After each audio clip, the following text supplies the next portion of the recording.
Doctor uncle, আমার মাকে বাঁচান প্লিজ। সময় যেন কেন, রাফির ছোট্ট পৃথিবীটা কেঁপে উঠল। দ্রুত হাসপাতালে নিতে হবে।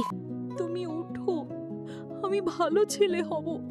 আমি একটি ছোট্ট গ্রাম, চারদিকে সবুজ ধান ক্ষেত। সেই গ্রামের এক কোণে ছোট্ট একটি কুঁড়ে ঘরে থাকত রাফি আর তার মা।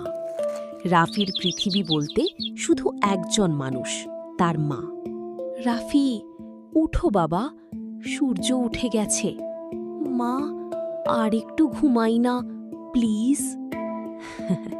না রে, তুমি তো বড় মানুষ হবে, ডাক্তার হবে না?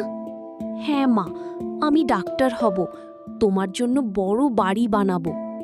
রাফির এই ছোট্ট ছোট্ট স্বপ্নই ছিল তার মায়ের বেঁচে থাকার শক্তি। বিপদের শুরু।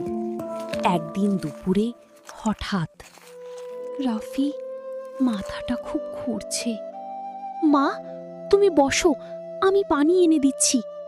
কিন্তু পানি আমার আগেই মা, মা, তুমি পড়ে গেলে কেন? রাফির ছোট্ট পৃথিবীটা কেঁপে উঠল।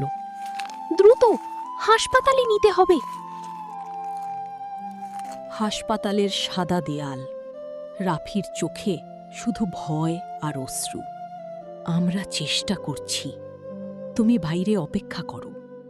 ডাক্তার আঙ্কেল, আমার মাকে বাঁচান প্লিজ। সময় যেন থেমে গেল। কয়েক ঘন্টা পর আমরা আর পারলাম না। না, আমার মা না। রাফি দৌড়ে গিয়ে মায়ের নিথর শরীরটা জড়িয়ে ধরল। মা, তুমি উঠো, আমি ভালো ছেলে হব। আমি আর কখনো দুষ্টুমি করব না। কিন্তু মা আর কোনোদিন উঠল না। একাকিত্ব। এরপর শুরু হলো রাফির একাকী জীবন। রাফির একাকী জীবন।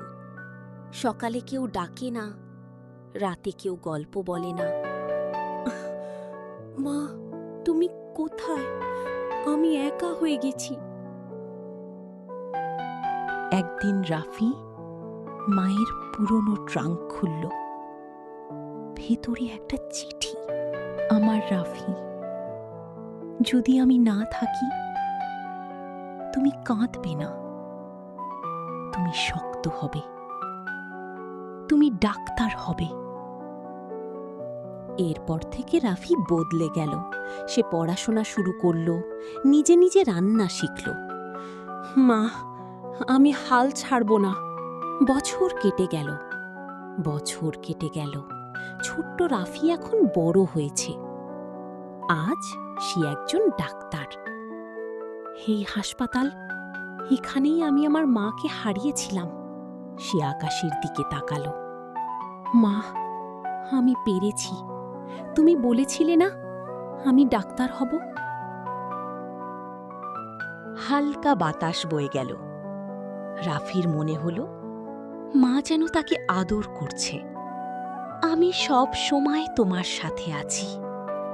মা কখনো হারিয়ে যায় না, সে বেঁচে থাকে সন্তানের স্বপ্নে, ভালোবাসায়।